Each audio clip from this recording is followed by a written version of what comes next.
Oh yeah, we just got some big breaking news, ladies and gentlemen, and the fight against activist judges has now come to an end as the Supreme Court has officially finally stepped in, ladies and gentlemen. I don't know if you guys have noticed, but the Supreme Court has legitimately taken its time, sweet time, as chaos has erupted. Liberals and progressives are fighting for criminals to come back into the United States from El Salvador, especially folks who are being detained by ICE and shipped out of the country who are not citizens. So that's been the fight. The fight has been that a lot of liberals and activist judges are fighting for these guys to get due process in the United States of America, even though they are not themselves American citizens. Now, the Supreme Court sides with the Trump administration. This is huge news, right?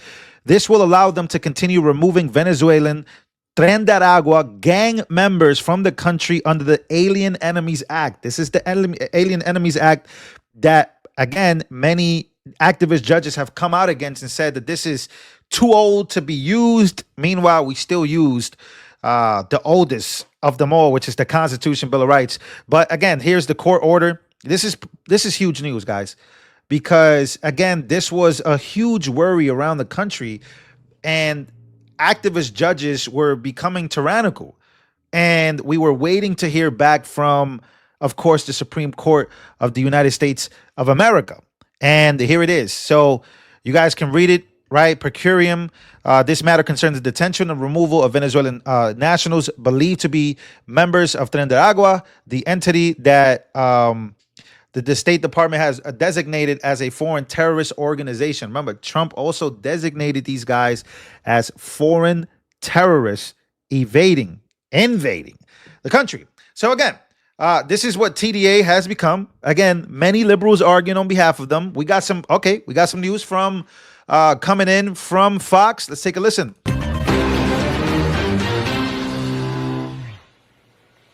Looking live at the White House there, we're getting some breaking news at this hour coming out of the Supreme Court. The U.S. Supreme Court has handed President Trump a victory, letting him and his administration use the 1798 law that historically has been employed only in wartime to swiftly deport alleged Venezuelan gang members as part of the Republican president's hardline approach to immigration, granting that administration request to lift the Washington-based U.S. judge James Boasberg's March 15th order that had temporarily blocked the summary deportations under the Alien Enemies Act while litigation in the case continues. So the Supreme Court has weighed in. Let's start there with our panel. Let's bring in our panel. Susan Page, Washington bureau chief at USA Today, Washington Post columnist, American Enterprise Institute senior fellow Mark Thiessen, and Sabrina Singh, former Pentagon deputy press secretary. Mark, we assumed the Supreme Court was going to get active here soon on some of these cases. This seems like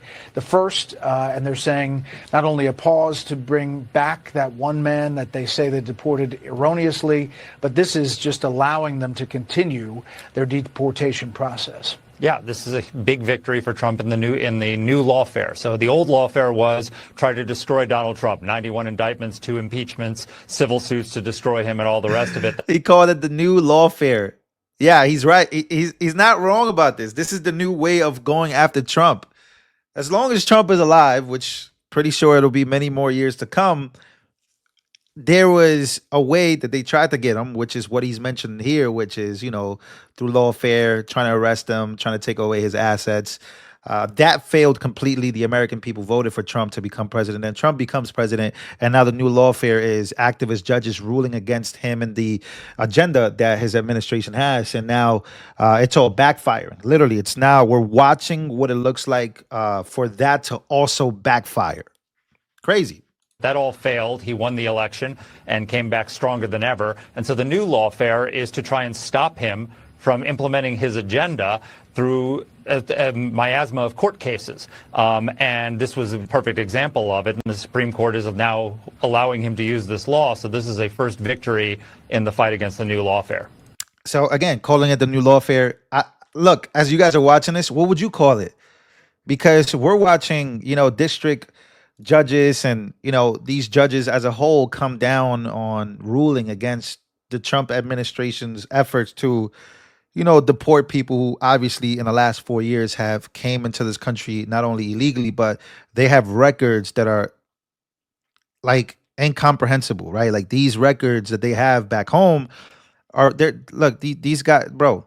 You saw what happened with Lake and Riley, with the young lady also in Texas, the young lady in the Carolinas.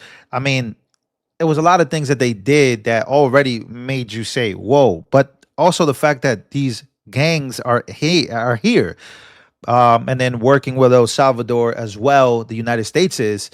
Speaking of El Salvador, we did get breaking news earlier today, right, where there was a victory from the Supreme Court again, and a victory for the Trump administration. Today, the Supreme Court Chief Justice John Roberts, finally he does something, has paused a lower court, right? A lower court order to immediately return Kilmar Abrego Garcia from El Salvador into the United States. So lower courts are stepping in and ordering that the Trump administration bring back criminals into the. It's not a joke. Like, this is what's happening. Like, again, like, I know it sounds crazy. Like, yeah, like you're making this. I'm not making this up. This is what they're ruling. So then Justice Chief Roberts has come down and finally has done something of common sense, in my opinion, when it comes to everything that's kind of happening, right? When it comes to lower court stepping in, of course, you heard Judge Boasberg be ruled against now by the highest court on the land, which is the Supreme Court, of course. And again, that was a man who many liberals tried to say that he was from the United States of America, but he was not a legal resident of the United States of America. He was actually from El Salvador. But again, they're coming out and saying that he was illegally deported. But Justice Chief Roberts says, no, he wasn't. He actually is from El Salvador. So again, all these cases, you go one by one. Yeah, if a United States citizen gets deported, then I think we're in very huge trouble. And I think that as Americans, we got to speak out on that. But that's not the case here. And I know that liberals want to come out and make it seem like that's the case, like, oh, American citizens are going to start being deported.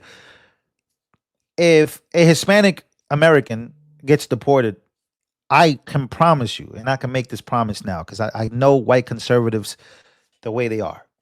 They would stop caring about Trump. They will fight for dear life to make sure that American citizen that got deported comes back to the United States of America, American citizen, right? But it seems like, and maybe I'm wrong. Maybe the white conservative does not care, and maybe conservatives as a whole, maybe Trump supporters to say, "F it, get them out of here." But I know that they will be the first ones to call it out and say that was wrong, and that's a start of something that we don't want. But that's not what's happening here, even though that's exactly what white liberals are trying to make you think, because that's what's really going on here, right? What's going on here is the white liberal boomers and the white liberal progressives are coming out and saying that they're trying to leverage the Trump administration by defending these guys who are in gangs that are not good people at all.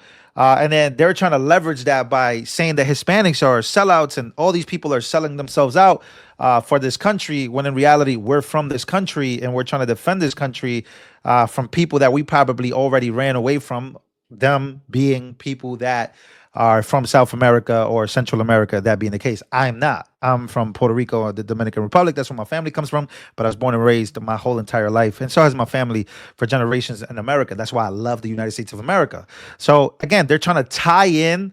This is what they do in Black America as well. They're trying to tie in those minorities as a whole, but that mentality for coming from the white liberal is like, oh, you guys should care about this because it's your people being deported and it's your people, and they're trying to emotionally attach you into something that doesn't even exist to begin with. I know I'm going all over the place, but some of you guys, and I'm pretty sure many of you guys are going to understand what I'm saying here.